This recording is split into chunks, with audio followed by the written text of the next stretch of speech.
Mic check.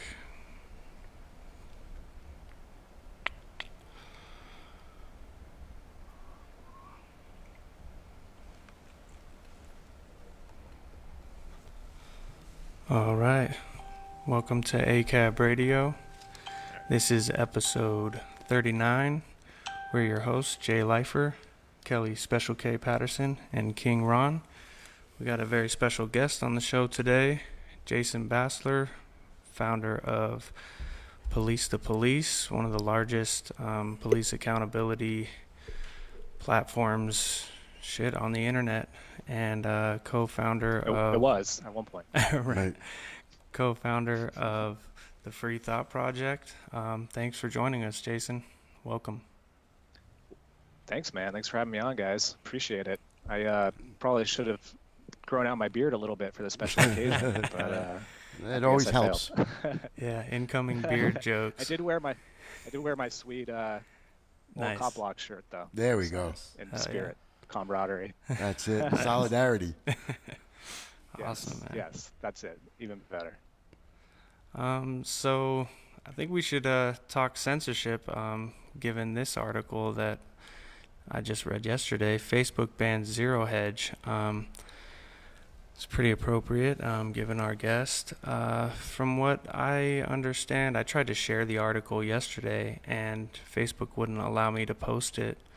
But their page was still up, so I wanted to talk to you because they completely took down all your guys' pages more than once. I mean, you came back with 2.0 and they knocked that page out, and it was definitely a coordinated effort because, you know, Twitter, I know you've been under attack on YouTube as well. Yeah, man, so let's talk censorship and how things have been escalating and how you guys have been coping with it. Sure. No, it sounds good. Yeah, I saw that as well with Zero Hedge, and I guess it was like a temporary thing and probably a glitch. I mean, Facebook's like infinitely glitchy. Right. So from what I could tell, it's not. You could totally post like Zero Hedge links now, and they're fine. Oh, okay. And yesterday, even when that was happening, some people were saying they were posting, and some people were saying they weren't. So I mean, who knows? I think if anything, it was probably a glitch. And like half the time any of the censorship stuff happens on Facebook, you kind of have to like wonder, is it a glitch or is this like a acknowledged, decision on their part? Right. But yeah, man, like you had mentioned, we've been through the ringer when it comes to censorship with social media. So October 11th of last year, we lost around 6 million fans altogether. Facebook and Twitter both remove our accounts and unpublish our pages. Probably at least 15 pages altogether that I was associated with. Our two biggest ones, Police the Police, which was 1.9 million fans. That was the largest police accountability community anywhere on the internet, as far as I know. And then the Free Thought Project had 3.1 million fans. Yeah. So that was definitely a blow. It's been pretty challenging to try to, get back all of our fans, all of our reach. As you had mentioned, Twitter also took us down on the same exact day. We also got a strike on YouTube channel on that same day. And about 2 weeks later, Tumblr, for whatever reason, out of all of them, decided to remove me as well. I had that account since like 2012. I think it only had like 2,000 fans, but and with all these, I think Twitter actually did respond to our appeals, but Facebook, no response whatsoever.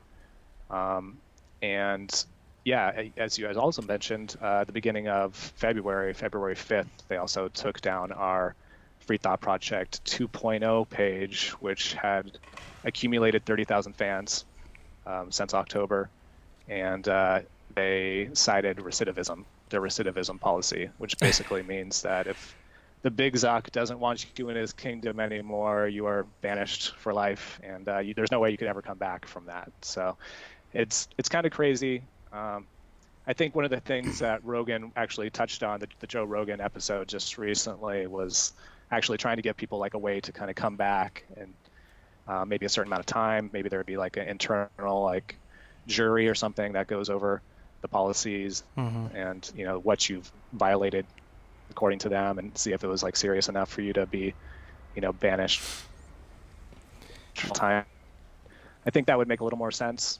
Yeah, they definitely need some kind of Otherwise, I process, think, because this appeal process, I mean, well, lack thereof, pretty much. They don't even acknowledge you. It could be months on end. I mean, and forget about trying to call and speak to somebody about it.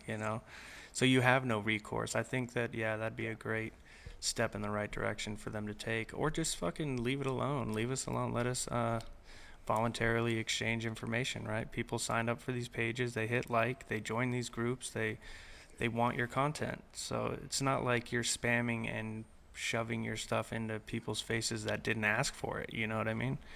So yeah, it's just Well, crazy. it's not a free, flow of ideas. I mean, somebody owns Facebook, and when they own it, they have a right to do. It's finding alternative spaces where that isn't the case. Mm-hmm. Maybe the one solution. I just had a quick question. After, what I want to know is how many followers now have come back. I mean, have you been able to bounce back at a reasonable level, or is this still something that's just as horrible as it sounded?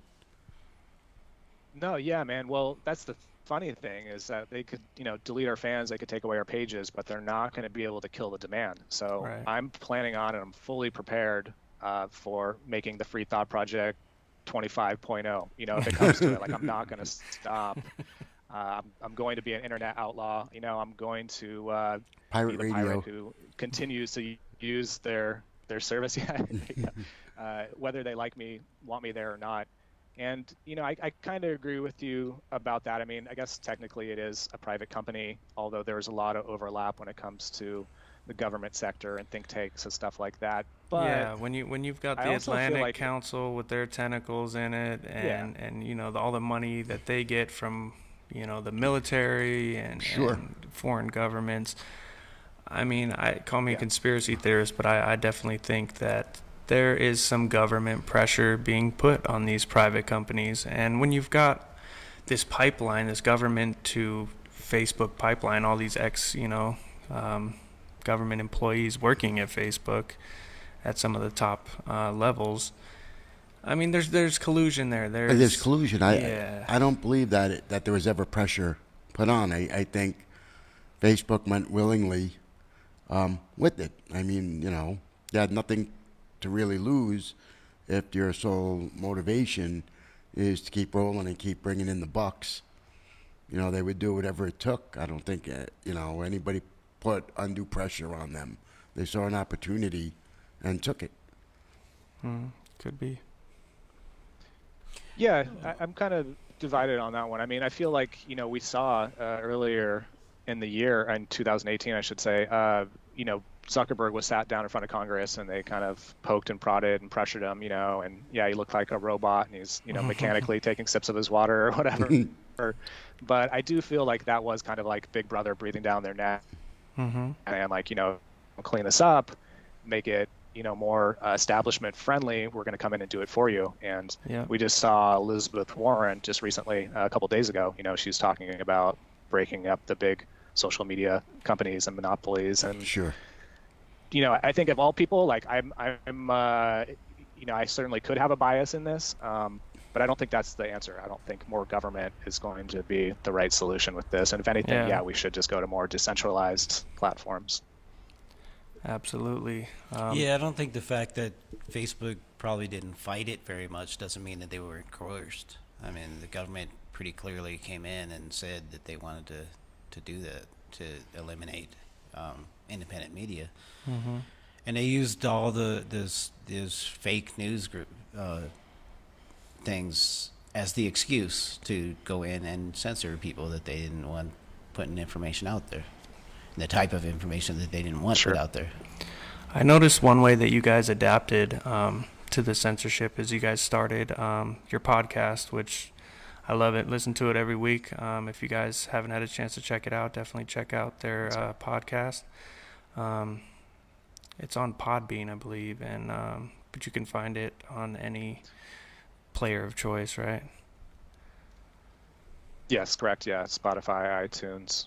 Yeah, Yeah. we're on all of them. So on your last show, you guys brought up the other aspect of it, not just government working with Facebook, but now how Facebook is working with these legacy media, these mainstream media outlets. Like they want to put, their journalists boots on the ground in these various cities, in these newsrooms. And what kind of deals are going on there? It's kind of like the mainstream media is fighting back to help regain control of these narratives that you guys fight against with your anti-war peace stance, your pro-freedom stance, and just looking beyond the two-party paradigm, which is what a lot of your guys' content is all about. So you've started to Right. free thought and free minds, and it's like they're trying to rein that back in and get some of their control back over the information, for Big sure. time. Yeah, absolutely. That's exactly what's going on. They're basically trying to make the internet and social media into cable TV. Hmm. They're trying to dumb it down, sanitize it. Uh, that's why you see this huge anti-vaxxation going on right now. And regardless of where you stand on that debate, I think it's pretty obvious to anybody who's been paying attention that that's exactly what's going on. They're really trying to push hard to kind of regain that narrative. Hmm. And I think it's actually working. I mean, yeah, there's plenty of normies who never done an hour worth of research, just repeating mainstream media talking points. I mean, we see it all over, Yeah. Facebook right now, and it's going hard. So yeah, that's exactly what's going on. They lost control of the narrative. Like I mentioned in that last podcast, it's hard to say when it exactly started to shift. Some people will say it was like during the 2016 election after Hillary lost, the establishment candidate lost. Hmm. And then I remember feeling like we were being throttled 2015 before even the election started to happen. So I think this is probably something that they've been considering and trying to coordinate and figure out like the most strategic, subtle way of rolling it out that it wouldn't be like so overt, so in your face that like people would kind of, uh, you know, there would be some backlash, I guess. So it is interesting, man. I have a feeling in like 20 years or maybe less, hopefully less, we're actually going to find out what really happened behind the scenes with all this stuff. Maybe a whistleblower will come clean or something, and we'll actually know. But right now, it's still kind of under wraps, and it's all speculative. It's all we could do, Hmm. speculate. Yeah, for sure. Yeah, hopefully, yeah, like you said, some kind of whistleblower, or I'm not advocating for anybody to go and hack Facebook, but if some documents were to get released, I We're not saying you should do that, but you should do that. Right. Yeah, yeah, take one for the team. I mean, for sure. didn't Snowden like say something like that? I mean, once again, harkening back to the last podcast that we did, but like he just recently said, like the only thing I wish is that it came out sooner to blow the whistle on all these programs and whatnot. So I mean, there is a certain level of you know being heroic, I guess, and knowing that you're actually doing something good Dude, for society. I could see it, bro. Like, especially these content moderators. Like, I read an article a couple days ago how these people that are going through the flagged content and, they're reading these conspiracy theories and it's actually changing their minds. They're starting to question 9/11 and, like, I could see them like, you know Yes, what, this is bullshit, and sticking a thumb drive in mission accomplished. yeah, there you go. Hopefully, man. I could Now, see it. planting seeds, Right. planting seeds. That's So. always good. Hey, I just had a question. What do you think is the most important story or issue going on today that you've been dealing with? I mean, which one seems to resonate the most with the folks? Oh boy, we cover so many stories. I was You telling do. Joey this yesterday before we got on the call, and it's like, man, it's so hard to like take a step back and look because we just deal with so many things on a daily basis. But the one that really comes to mind for me, the one story, and this actually was something that we covered last year and in 2017. But are you guys familiar with Roderick Talley? I'm sure you are because this is what Yeah.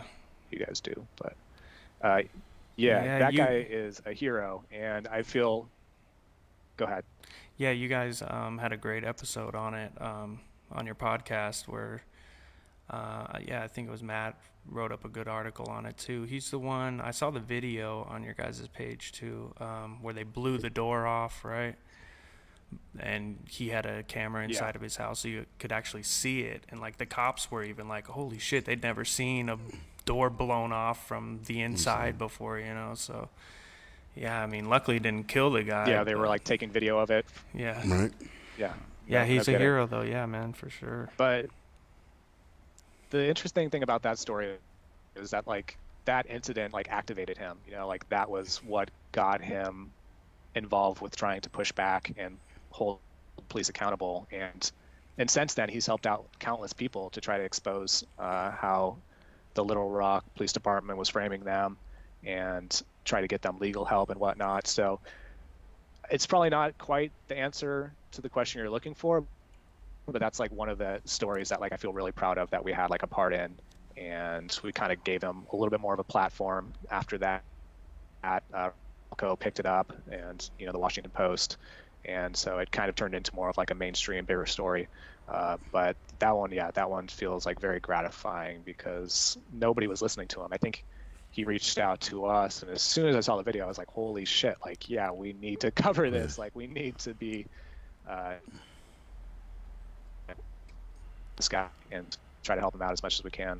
So yeah, for sure. I mean, that's something that mainstream media doesn't touch, especially when there's these shootings and you don't hear the family side of it. You just hear the mainstream media parroting what the police press release is and helping to perpetuate their negative stereotypes and slander the victim. So I feel like what we do and what you guys do, and Force Trajectory Project and what all these police accountability groups do is they provide that alternative narrative, and we use our platform. We extend our platform to the families to raise their voices and to these victims and raise their stories and make people aware of what's really going on, because the mainstream media is not doing their job. You know what I mean? Mm-mm. And it's funny too, because I post all of our content on Reddit, and Reddit's like the worst in many ways. I don't know how you guys feel about Reddit. I mean, I know it's great, but like when it comes to police brutality, like these guys are so ridiculous. Like they'll criticize you if it's any alternative media links that you put on there. Like they only want mainstream media or like local news links. And I'm like, do you guys not see like the problem with that? Like there's an obvious conflict going on there, whether it be the local media who's bowing down to their local police because they want to continue that relationship with them, and be able to get the scoop and get the news that they get, or the mainstream media who's just pumping the establishment. And, obviously police can do no wrong. I mean, they're like live broadcasting any type of police memorials, and really playing into that whole side of the cult and statism and stuff, So it's like, if anything, alternative media, independent media is the people who are on our side when it comes to this.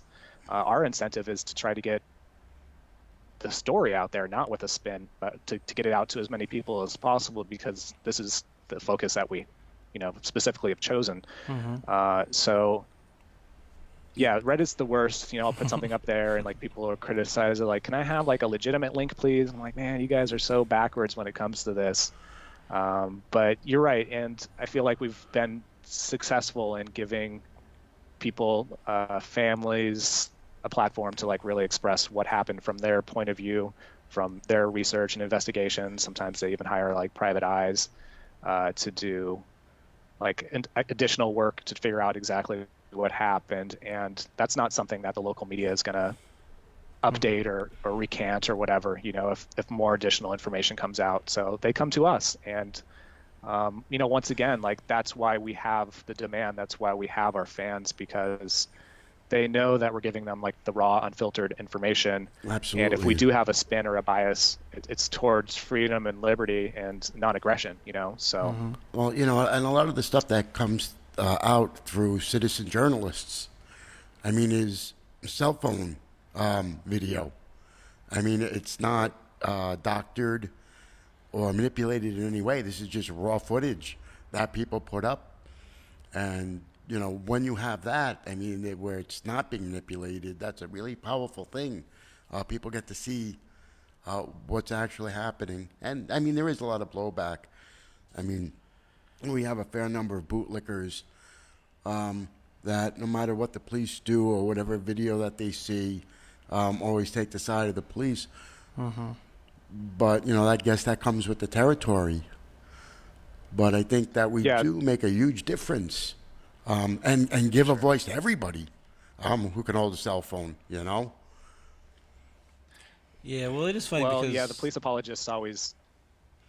Oh, sorry, I think there's a little delay on my end. But My bad. the mainstream media is, you know, here in Vegas, and I'm sure it's pretty much everywhere. You know, like I'm sure part of their motivation is they don't want to get thrown out of a press conference and arrested for, you know, trying to attend one. But, you know, but Yeah. the thing is that, you know, they will report stuff that, you know, there is a video and the video doesn't show what the cops are saying. They'll report it that way anyway because, you know, like just recently with, you know, Junior Lopez case, they show like a still cam and the cops are saying like this obviously shows he has a gun in his hand, and it's like, well, first of all, you can't see shit because, you know, the fucking video's fucking blurry as fuck, so there's nothing obvious about that picture, and it doesn't show a gun in his hand, but the newspapers will report that regardless. Yeah, bro, it was a trip. We went to this public fact-finding thing at the government building that they put on. It's basically like a glorified press conference. And they freezed the body cam footage and showed a still frame of his hand like this and put a red circle around it and was like, see, that's where he's holding the gun and pointing it at our officers. And there's no fucking gun in his hand, bro. It's like surreal. He obviously is holding a gun. It's like, no. There's nothing obvious about that. Yeah, it was unbelievable. But the next day you'll see that on the thing. And most people don't bother. Yeah. Most people don't bother to watch the video, so they don't see that. They see what's written. Yeah. I noticed that the local media all hold information, especially in their titles. You know, like they'll report on it, but they'll kind of give like a different spin, so it's not like the crux of the issue, or it's not like the actual crime that the cop committed or whatever. And the phrasing is everything. That happens like all the time. They soft pedal all the time, for sure. Right. Yeah. Yeah, and it's always a former Yeah, cop. that's a good word for it. And the reason he's a former cop is because he got fired for doing whatever. Or resign before. Literally a day before the story came out, right? Yeah. But that helps mitigate the damage. And I mean, we all know we've been paying attention for long enough. That doesn't mean that the cop's not going to go to a different Yeah, we talk about that a lot. way and get rehired. And that happens all the time. I mean, that's, you know, a huge problem. Yeah. Yeah, we often talk about Another finding some sort of one that tracking. Oh, I'm sorry. Yeah, there's a little lag. I was saying we often talk about having some sort of tracking, so, you know, a database where we can track officers from department to department Yeah, as that'd be nice. they, you know, leave one department for whatever reasons and wind up somewhere else. The people should be aware, especially the people in that new community, because they're the ones at the greatest risk. Yeah, absolutely. There, you know, people could help in many different ways. I mean, you don't necessarily have to be a cop watcher out there with a camera filming these people. Like, if you're good with tech stuff, you could build websites. Like, hell, like, please start that site that we just mentioned. You know, another one is Killed by Police. You know, I know that guy is like a one-man team who's been trying to document for the last 5 years every individual who's been killed by police, and I know he's having a hard time doing it. He puts in lots of hours. There's very little money involved. You know, he's not getting compensated for his time and stuff. So there are multiple ways for people to get involved to like really help keep police accountable. Yeah, this is not a competition between groups. There should be a synergy, and we support each other. So, you know, the more that's out there, the more information that gets out there, the more people will become aware. Absolutely. Exactly. So there is a local story that I wanted to get into real quick. This guy, Roy Scott, 65-year-old Las Vegas man, dies while in police custody. That was the like most accurate framing of a headline that I could find because, you know, like we just mentioned, happened to die. Right. Yeah, because all the other Well, headlines. and that's the funny thing is, I guarantee you, when they come back, they're going to say he had some kind of medical issue that caused it, and it was just a coincidence that the cops were wrestling him to the ground at the same time that he had that medical issue. Yeah. We've seen it before. Or or he smoked a joint or something, you know. Right. It's like, oh, like he was on drugs. See, Yeah. Exactly. See? When the fact of the matter is, I mean, had he not encountered the Metropolitan Police Department that night, he'd still be alive. But they don't want to say that. So we did post the body cam footage. It's available on our Facebook page. But I think we're going to save it for the end of the show. We'll play it because it's kind of long. It's like 10 minutes long. But yeah, this was Roy Scott. He went, he called the police about 3 or 4 in the morning because there were 3 individuals, I believe, with weapons outside of his apartment. And he called, for help. And police show up, couldn't find these, suspects. So they treated him like a suspect, treated him like a criminal, started asking him questions, knocked on his door, made him come down the stairs from his apartment. And he immediately let them know, like, look, I'm a paranoid schizophrenic, so this guy's possibly could just have imagined it and is having like a mental health crisis. But he called for help and they showed up and killed And him. part of the thing about that is he had a pipe and a knife on him, which is not that outrageous when there's 3 guys outside your house and one of them has a saw. Right. And they told him to drop him, and he actually dropped him. Like he wasn't Complied. even in contention about whether he was, trying to use these weapons or anything. He Yeah, did he didn't exactly He have- was what they told him compliant. to do. He was compliant to their wishes. But they just figured they still had to like handcuff him and search him. Yeah. And this isn't, I mean, like I say, this is shades of Tashi Brown. Same type of behavior by the police. Someone comes for help because whether it's real or they're in crisis, and the police wind up murdering them. Well, they show up and they escalate the situations. Well, that's now, and I can't imagine how many more of that, Yeah. I can't recall at the moment, but I'm sure this isn't the only 2 that's happened recently. Yeah. I remember seeing you went to a de-escalation for your local police department, like some training they had or seminar or something. yeah, I did. It was actually pretty eye-opening in many ways. Mind you, this was the Santa Cruz Police Department. Santa Cruz is a smaller city. It's in the Bay Area. It's very like left-leaning, liberal. So like I think in some ways that translates to the cops actually being a little more mellow than other places.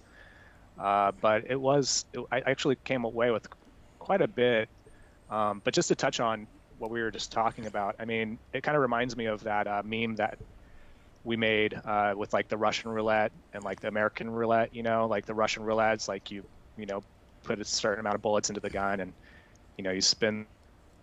But like American roulette is basically calling 911, Yeah. because you just never know what kind of officer is going to show up. Are you going to get a hothead? Are you going to get somebody who's cordial and actually wants to listen to you and help you? Or are you going to get some like hot-headed egomaniac, Yeah. who's going to Right, treat wants you a like you're the notch. suspect and you're the problem? Yeah. So yeah, and when I watched that video of Roy Scott, like I felt like he was being very cordial in the beginning, like he was speaking to them. There was no like elevated, raised voices.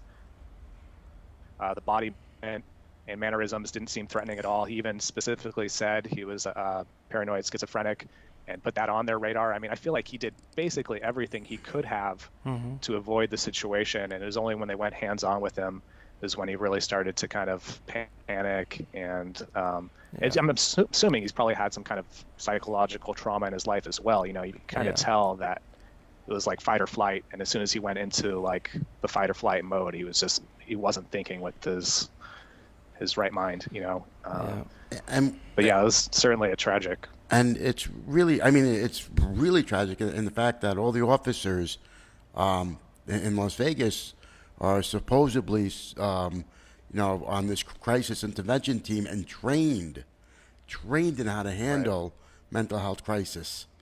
And yet you see that they totally disregard everything that they learned.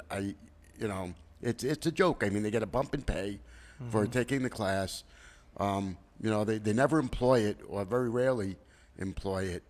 And, our most vulnerable people wind up victims of the police. Yeah.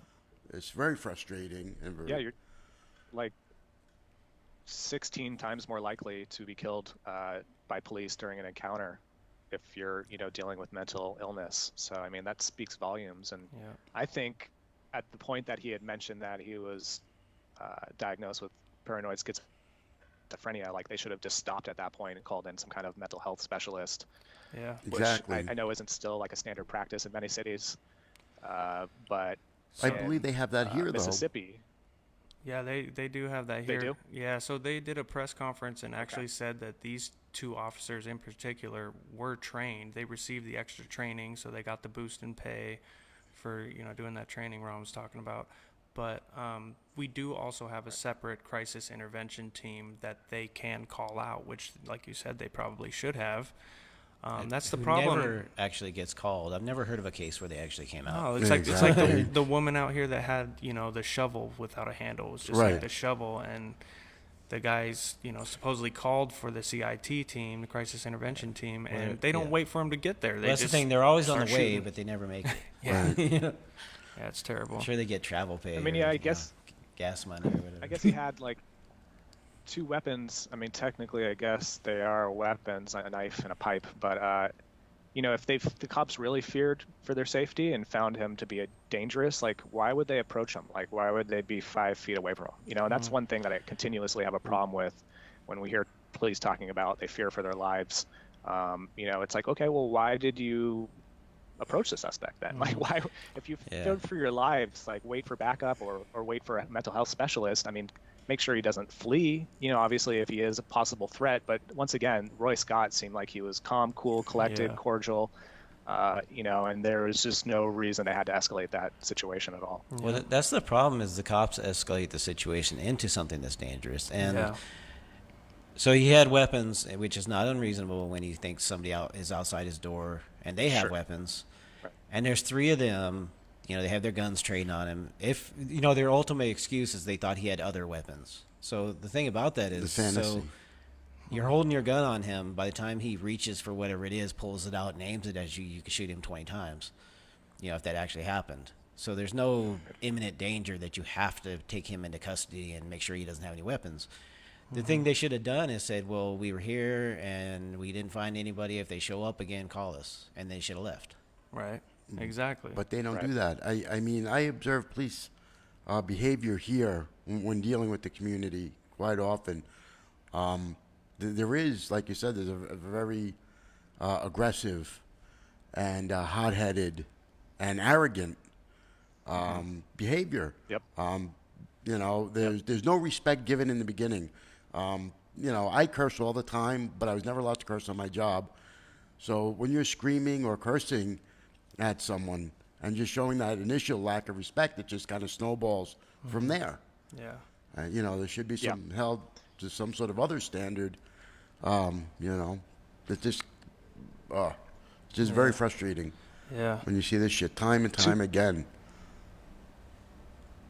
Cops are the biggest conflict creators in society by far. I mean, that's their job, is to enforce victimless crimes or victimless infractions. True. So like this is what they do, and I think that the more people realize that, the sooner they realize that, the better. Yeah, definitely. So there's some quotes I wanted to read real quick from Roy Scott's daughter, Rochelle Scott. She said he had mental illness, but he shouldn't be dead right now because of it. Another family member, Rebecca Switzer, you could tell his heart was racing, he was scared, and all he kept saying was, "Don't do this, don't do that." And Dante Hudson, another family member, they were dealing with someone who was basically having a bad day. We all have them, but some of us have it worse than others. But this time it cost a person's life. His bad day cost him his life, and he was just trying to get some help. So, yeah. Just Another family in ruins. yeah, Yeah. these are You know, statistics I mean- for them, but these are people with families, and yeah, it's just tragic. Yeah, I mean, one of our things is that we always advise, if you're in crisis, do not call the police. Do not call the police. Right. It's such a harsh statement. However, these things rarely play out well. for anyone involved. So, Right. Yeah, I mean, when I was watching that, it seemed like it came to a point where the officers were just kind of done dealing with it. Like he was going through his motions. He kept on repeating, like, you don't have to do this. Like, please leave me alone. And at one point, it seemed like probably like towards the end of the video, they were just like, all right, fuck it. Like, we're done dealing with this. Like, they become very impatient, like their threshold for empathy and understanding and tolerance is so low. And I think that might naturally be a side effect of the job just because you do deal with so much. And, I'm not always here just to try to demonize police because I'm trying to like look at both sides of things. But oftentimes cops are irritable, they're aggressive, they're short-tempered, and so like you guys were just saying, it's like when cops get to a scene, the first thing that they need to do is establish their dominance and their authority, and if you're not one to be subservient to that, you're in or for if a you're world not of in the hurt. right mental state to do that, you're done. You're over. You're going to be in handcuffs. You'll be lucky if you're not black and blue and bleeding. Correct. So Yeah, the one thing that I don't. Sorry. oh no, I just was going to say, one of the bigger issues is that police are not part of the community that they serve. They don't know the people; they're not there, so they view everyone as some sort of threat because there is no interaction other than negative interaction with the community. Maybe And in that some becomes small town, where no. Well, this everybody is knows each other. But in big cities, like you're absolutely right. right. For sure. That was my point exactly. If the police are members of the community, know the families. Know when I was growing up, we still had beat cops who would walk up and down. So the cops knew you, they knew your mother, they knew your grandmother. So there wasn't that initial surge to violence that you see when they would come across somebody because they were part of your community. Yeah. But they stopped that pretty fast. On that point, like to community, like get to know your neighbors. He lived in an apartment. Had he known the people in the surrounding units, instead of calling the cops, call, your next door neighbor. Somebody who will have your back that can get there quickly if you don't have family in the area.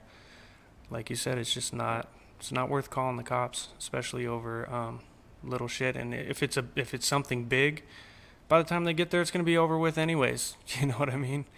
So, yeah, I do not encourage I feel calling like the police. Yeah. No. And I feel like all this stems from the fact that law enforcement is a monopoly in this country. They just don't have the incentive care of us as individuals. They don't have the incentive to be part of the community.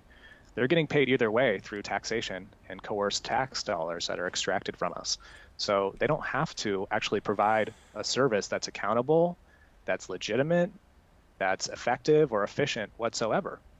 One way or another, they're getting paid by the state. Mm-hmm. So a lot of times when I think about this type of stuff, and I think my biggest angle to push for people to kind of understand what's going on is to realize that this is ultimately an economic issue, because police are going to be paid through taxation. That creates a profound lack of incentive for them to ever be accountable to the community they claim to be working for. Correct. If they had to actually provide service that's valuable to the community, like any other product or service that's market-based, whether you're mowing lawns or whatever, you have to make sure that your customers are happy and that you're accountable. You show up on time. You're somebody who's responsible. But when it comes to law enforcement, they have no incentive for that. These, community oversight committees, they rarely are effective.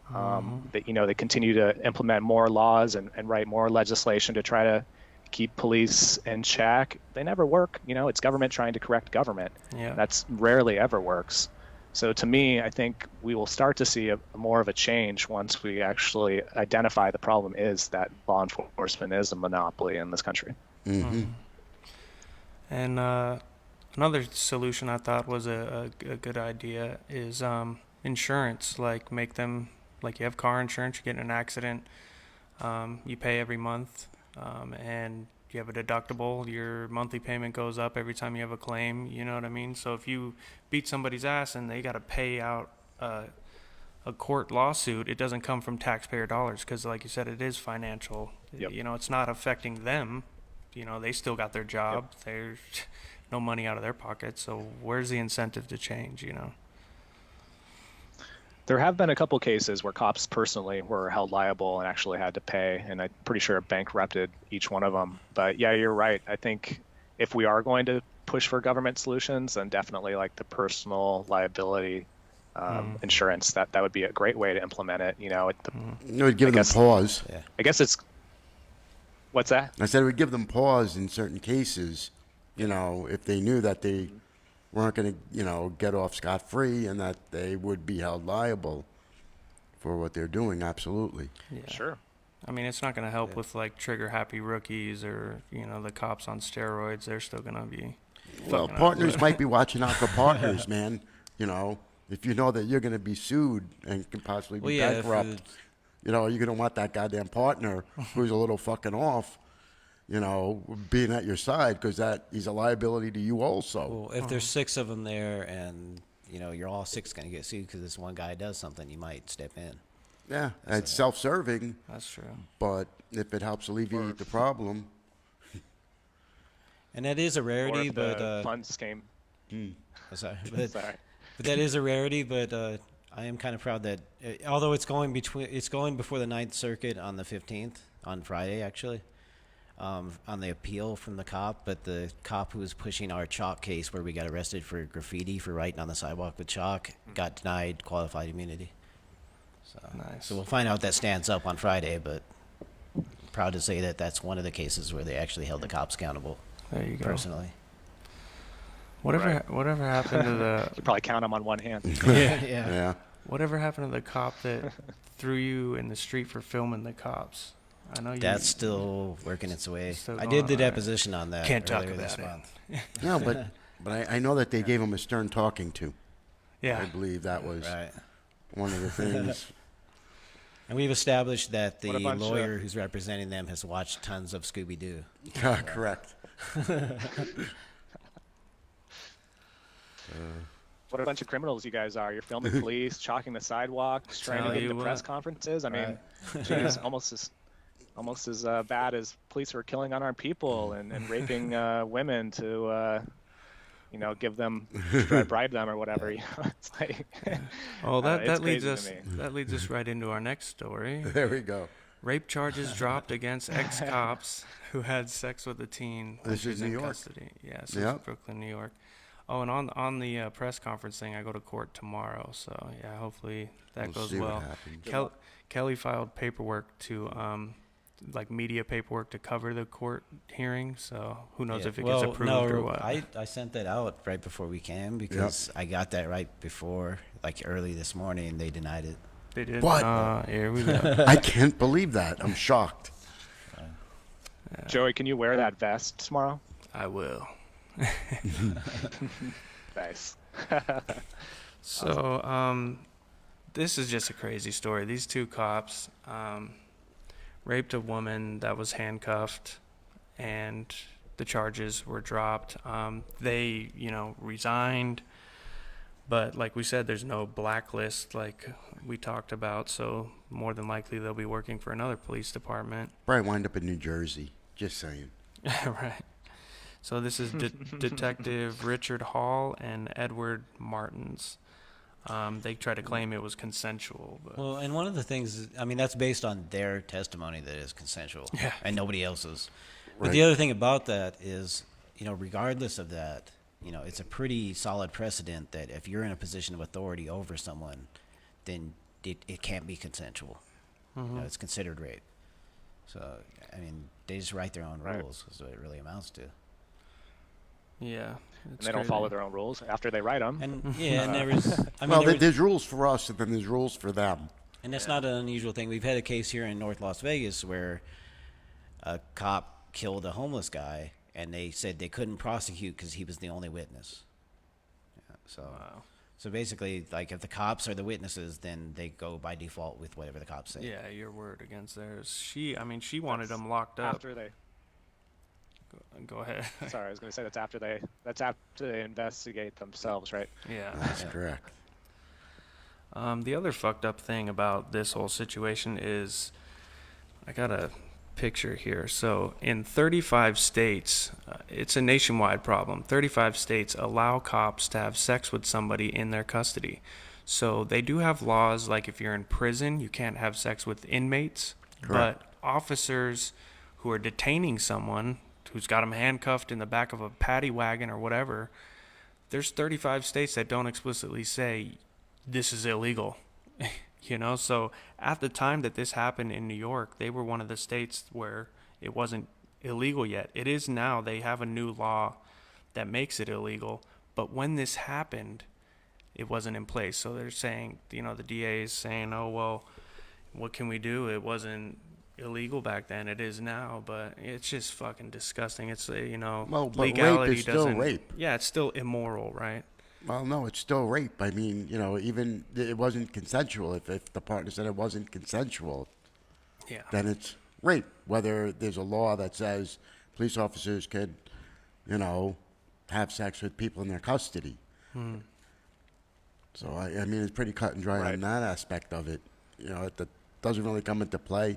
Unfortunately, I find it really bizarre that we do need laws actually stating Fucking that police officers could not Right. have sex, with people in custody.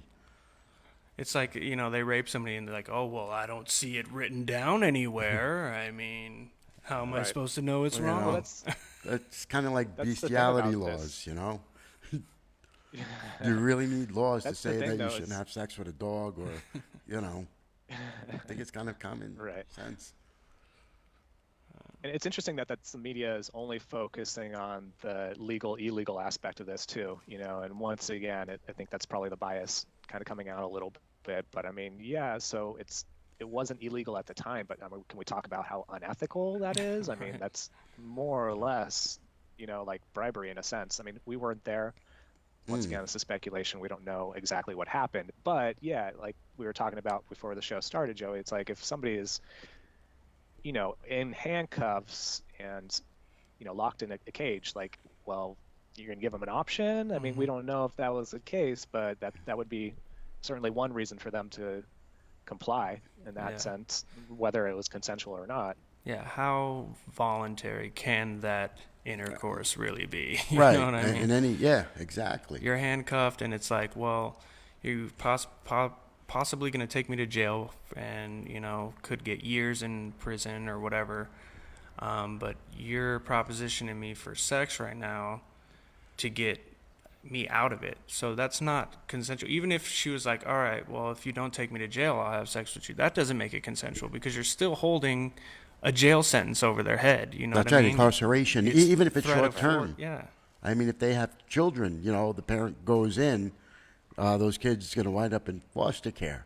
Yeah. I mean, there's a lot that goes into this, It's like a kidnapper Yeah. kidnaps a woman and says, all right, if you blow me, I'm going to let you go. Oh, well, then that's not kidnapping because she agreed to blow him. You know what I mean? That's basically the analogy here. That's crazy.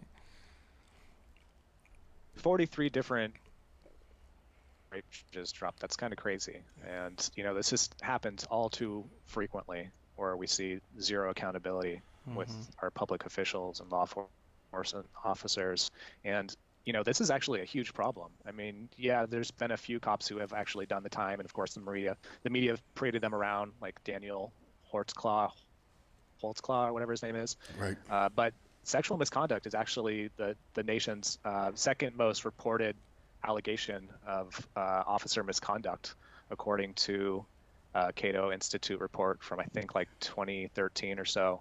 So like this is right below like brutality and abuse of authority. I mean, this is something that happens frequently. So frequently, though, we'll get people messaging us stories about it, and it's like our audience doesn't even care anymore because we've covered it so many times about a cop raping somebody or bribing them. I mean, it happens so frequently that it's like almost people are desensitized to it, like they're Exactly. immune Yep. Yeah. to the shock value of it. Yeah. It's crazy. I mean, every week. These are the people who are supposed to be protecting and serving. I mean, Yeah. that's not protecting and serving. Right. Yeah, I mean, every week we come across numerous stories of, whether it's a pedophile cop or a rapist or, it's just every single week. Like you said, there's just not enough hours in the day to cover all these stories every week. It's unbelievable. No, it's something about the badge that it attracts the worst of the worst people in society, and it's like, it doesn't take a dummy to realize this if you pay attention for a little while. Well, I mean, we're all aware of the statistics on domestic abuse among police officers compared to the general population. I mean, That too. it seems to be very cut and dry that there seems to be something there. I'm not saying that, abusers are drawn into the job. Maybe the job creates the abusers.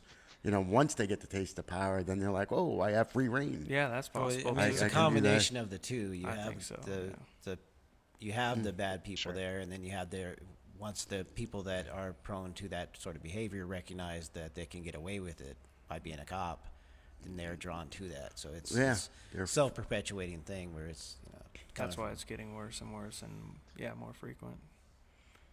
And once again, it kind of goes back to them being a monopoly, because they're not hired. They don't take the time and effort to really hire and train the best of the best. They don't care. I mean, ultimately, of course, they put on the facade that they care. They're supposed to pretend like they do. I mean, the whole protect and serve motto, that's what that serves. But ultimately, for instance, Dale Brown with the Detroit Threat Management Center. You guys familiar with him at all? Yeah. I'm not. No. That guy's another hero. He basically he won't admit it. He's a little left-leaning, but it's basically like a private security company in Detroit. They've actually never had any use of force incidents. He's been doing it for years. They've never had any injuries or violence from any of his employees. And I highly recommend anybody who's listening to this, go to YouTube and type in Dale Brown Threat Management. Cop Block back in 2013 did like a little tour, and they went through Detroit and they interviewed him, and it's literally mind-blowing. This guy, Dale Brown, he's a peace officer, right? Of course, he doesn't have the authority of police, law enforcement, but as far as I'm concerned, he's everything that the job should be. He knows how to treat almost every situation. They train all the time. They're very professional. They're very cordial. And it's all about trying to de-escalate situations rather than escalate them. And he looks at his community and the people who live in Detroit as people that he cares about, whether it be some homeless guy or a drug addict or possibly even a criminal. Like, he goes into it with a whole different mindset than law enforcement does. And I think he's like a perfect example of like what modern day police should be striving for. Yeah, I haven't heard anything about that lately, but Pete told me some time ago, like sometime last year, and I'm not sure if he was planning to move out here personally or if he was just going to branch out, but he was thinking about coming to Vegas and trying to start up a group here. Man, that'd be awesome. Wow. Yeah, most definitely. So we got one more story here. It's actually from you guys, the Free Thought Project. Head on over there. Like we said, they've got more stories over the last week than we can cover, but this one stood out to me. I watched the video and was just disgusted. Hospital room. They raided the hospital room. Oh yeah. That this because this guy had THC oil. Yeah, hold on, I messed this up here. There we go.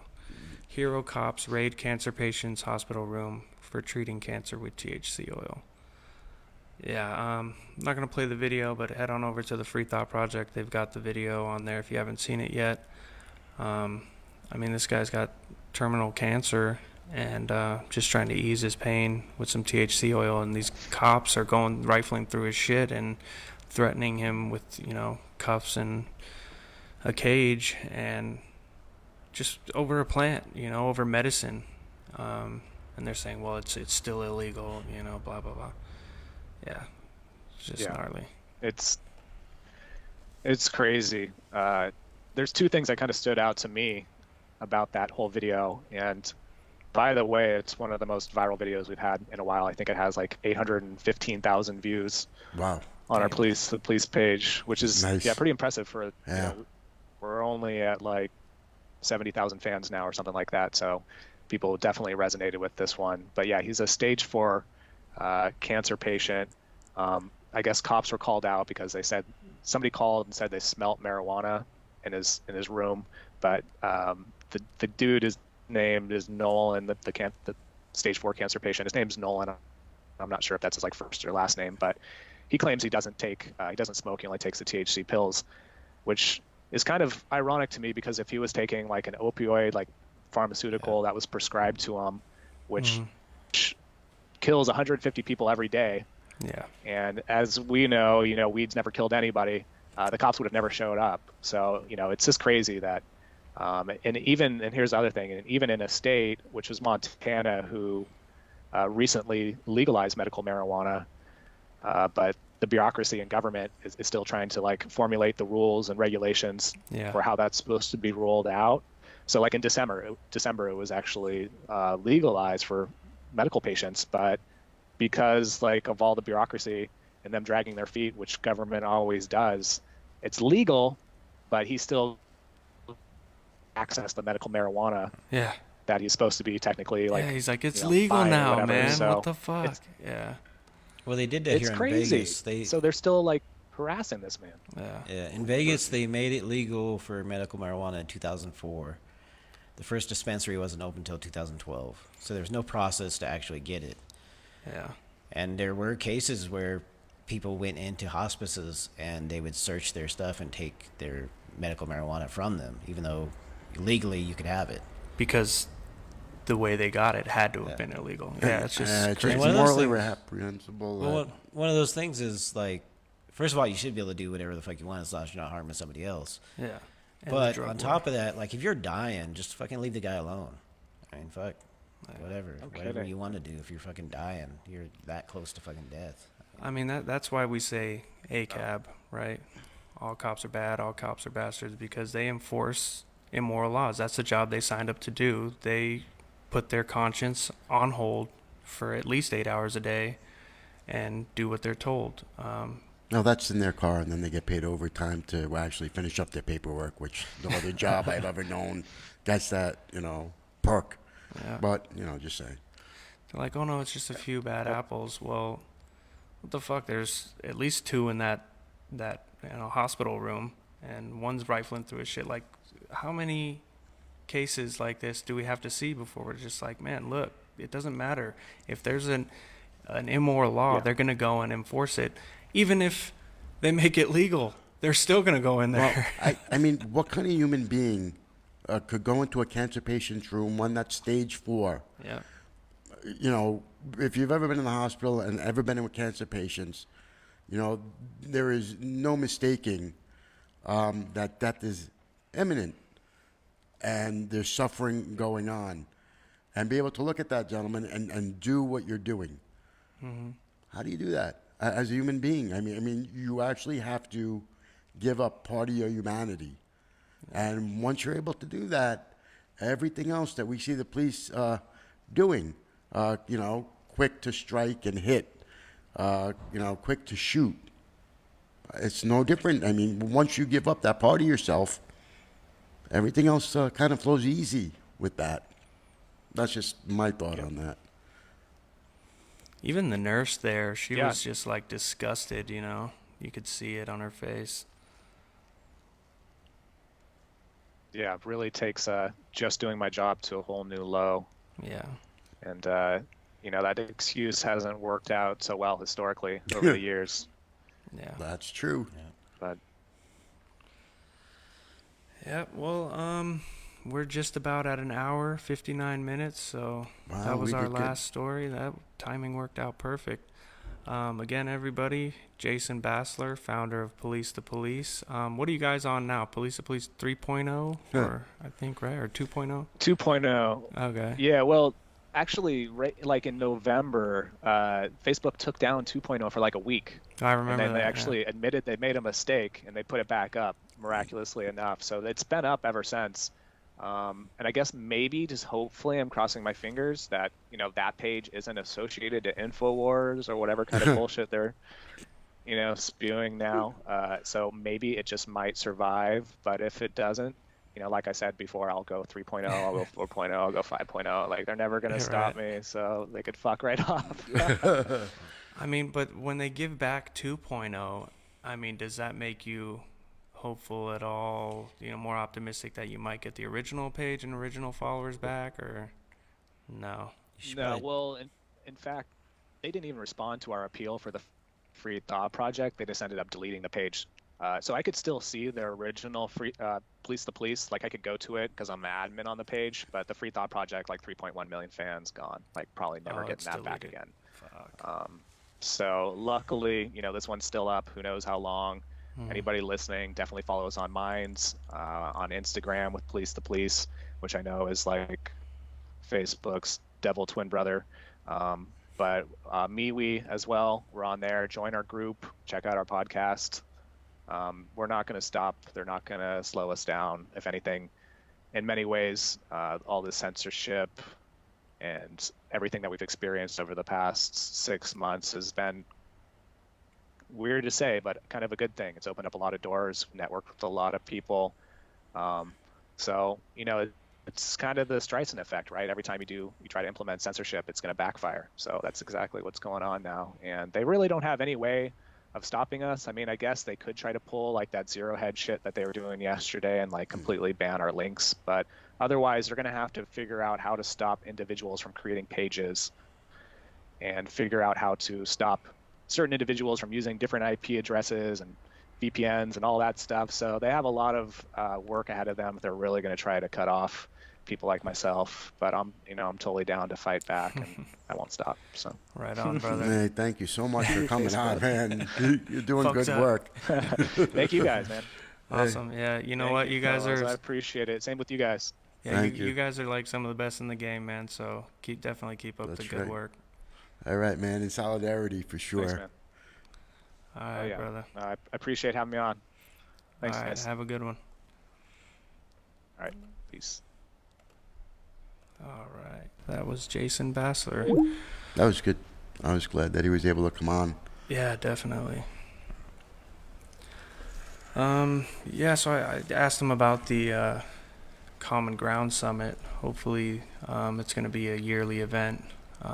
Maybe around the same time next year, we can head up there and network with some more people and try to brainstorm more ideas on how to combat this censorship. Because, I mean, we have to stay optimistic, right? But the reality is, Well- they had to lay people off. They don't have as many writers. They don't have the same traffic going to the website. They don't have the same amount of, Sure. income coming in. So, Well, that's true. I mean, we real. could definitely. We'll organize our cross-country tour to coincide with the conference. So, yeah. By the way, if anybody has an RV they want to donate. that's right. I was just going to get to that. Exactly. Yeah. Well, and we're going to do our ACAB radio cruise right after that. Yeah. If anybody has a If yacht it's in they want to. Texas, we'll just go out, Yeah, but that's more of a, social event where you get to hobnob and drink with us. So We could do the Lake Mead cruise. the dinner cruise. Yeah, all booze the- cruise on Lake Mead. All the rotten dead fish that you can catch. That's funny. We got some stickers coming up. So we got these. Oh, damn. We got these shirts. We got to plug while we're talking money. We need to Very raise some fancy. funds They if come we're in, gonna what, go to 3 this different thing next colors? year.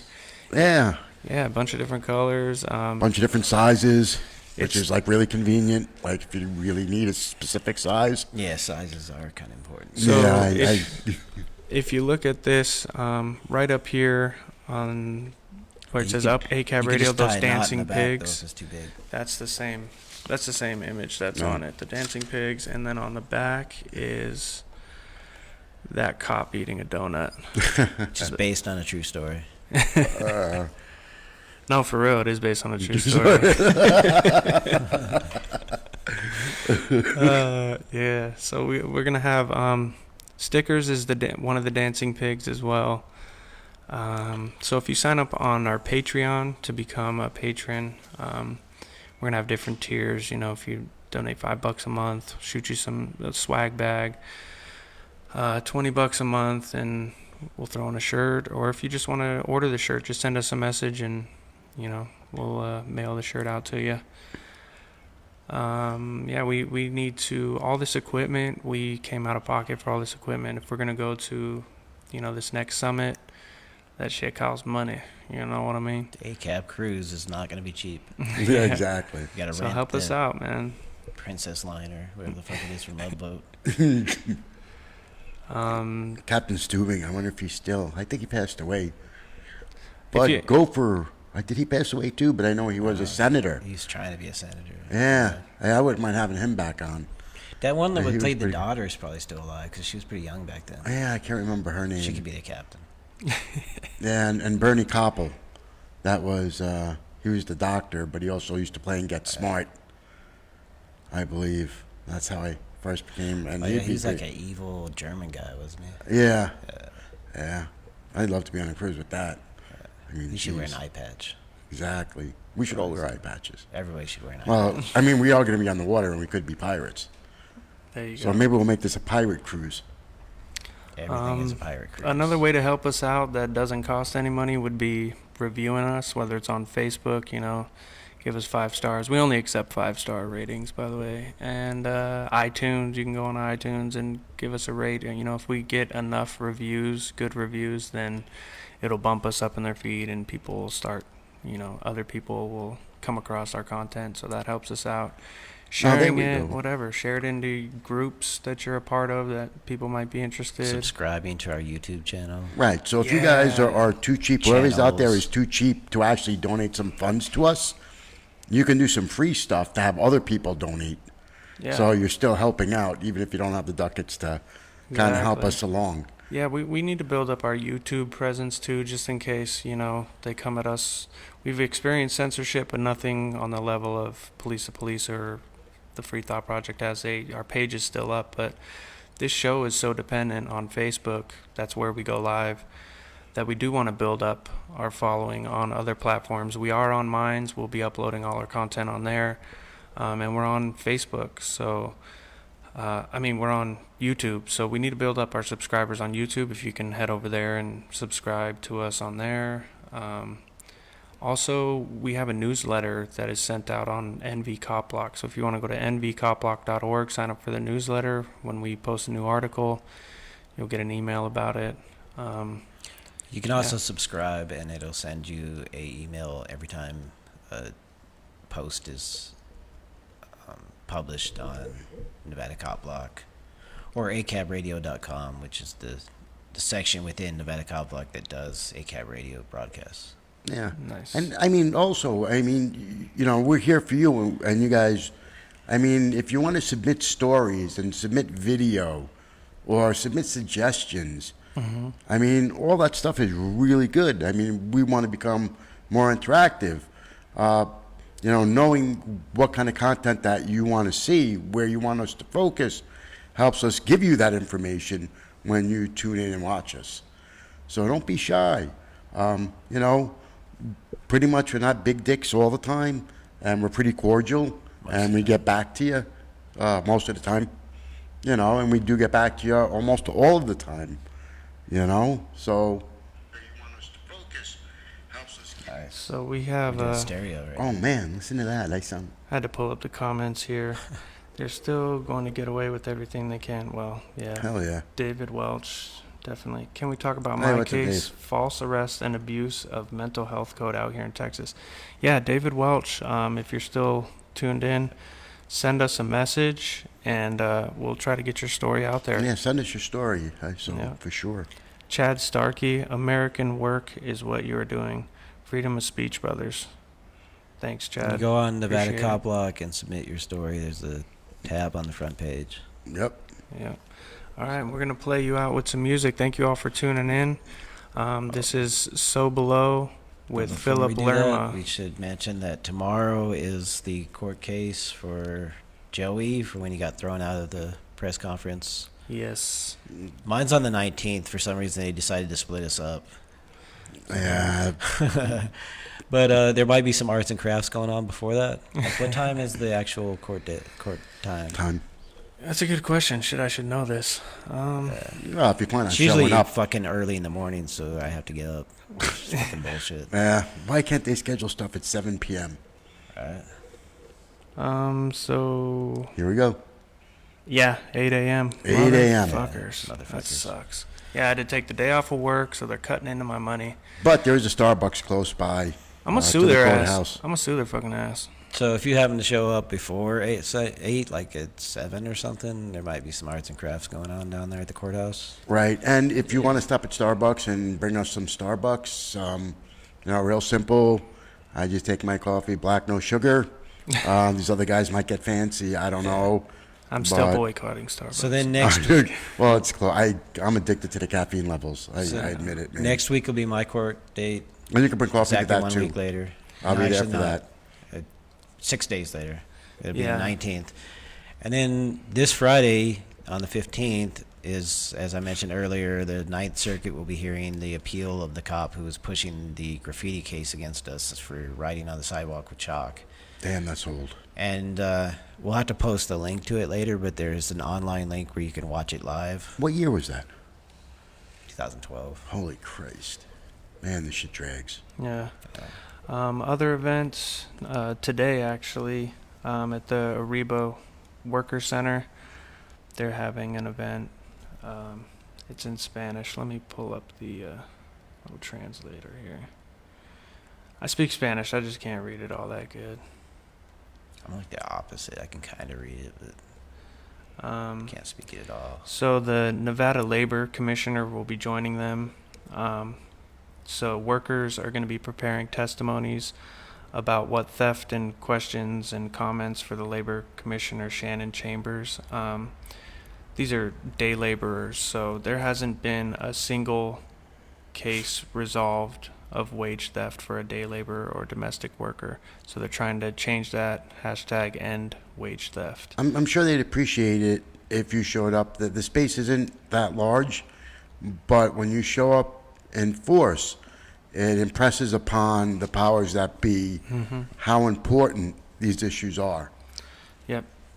Also, same time tonight, 6 p.m. to 8 p.m., there's a sign making party, hashtag end money bail rally. So plan is trying to end cash bail. So that sign making party's today. What was the other thing? Did you know ACAB was like a Nazi? Yeah, I saw that. The Yeah. While we're talking about signs, did you know ACAB, like one of the guys that founded it, was a Nazi? Oh yeah, out and out Nazi, as well as he was friends with another politician or one of these. Yeah, So we're gonna have a sign making party against him because he likes signs. yeah, I didn't realize We that. haven't figured out when, but we're gonna do that, and then we're gonna send him to his house. And he's ask him in if he's seen the Switzerland. signs. And he was an unapologetic. It was all about like Nazi black even people after- and They didn't- like he lives in like Switzerland where there's like 3 black people in the whole country. yeah, Yeah, so- and he wrote lyrics. I mean, there's you can look up the lyrics to his racist songs, and he was unapologetic. I mean, Yeah. So we only go on He record didn't- saying fuck that guy, and we don't even know his name. It's like Elf something, Elf, Alf or Elf or Elf, something. Elf. There's I used to- another But March fuck that guy. 5th, March 15th. Fuck that guy. Fuck that guy. March 15th, Global Strike for Future, the youth climate strike. So Friday at 11 a.m. at the Las Vegas Federal Courthouse. Let me read this here. The Climate Save movement is supporting and joining the March 15th Global Climate Strike for Future. Inspired by Greta Thunberg. She's that young girl. I don't know if you guys ever seen her videos. She's like Well, the one that goes spoke to at the the UN and just Yeah. tears them up, dude. She's really inspirational young woman. Thousands of students across the globe have started striking regularly, demanding that government take action. All are welcome at the youth-led global event. The time to act is now. And the youth shall lead them. Absolutely. Right. Gives me hope. One last thing, U.S. hands off Venezuela. It's not here in Vegas. We don't have a contingent here, but I don't know. It's not too late to organize one. But in Washington, D.C., the the March on the Pentagon also has a contingent there, but it's the Answer Coalition. Yeah, this is 1608 H Street, Northwest Washington, D.C., and it's Saturday, March 16th from 12 p.m. to 5 p.m. The event is for supporters of the March on Pentagon, calling to end the coup attempt, to sanctions, and to threats of war. Yeah, the Venezuela situation is just disgusting. I mean, It's been spun out so much and so much it's getting worse. misinformation. Oh, for sure. You know, the American propaganda's colonialism, like at its finest, still going strong. crazy. Yeah. And this proves it. Yeah. And before we play the music, I just want to point out to you guys, these are all the stories we didn't get to Once again, this week. I mean, Chino police officer arrested in human trafficking investigation. Party guests suing over mass arrests where they found like less than an ounce of marijuana. Vancouver cop fired more than 40 rifle rounds through front windshield during shootout on Portland freeways. Florida cop allegedly used police database to try and get dates with over 100 women. yep, that was a good story. Out here in Vegas, the LVMPD board member The police got a oversight. DUI. Yeah, for the police oversight. Got arrested by police. There we go. I mean, it's just endless, folks. There's not enough time in the day for us to cover all this stuff.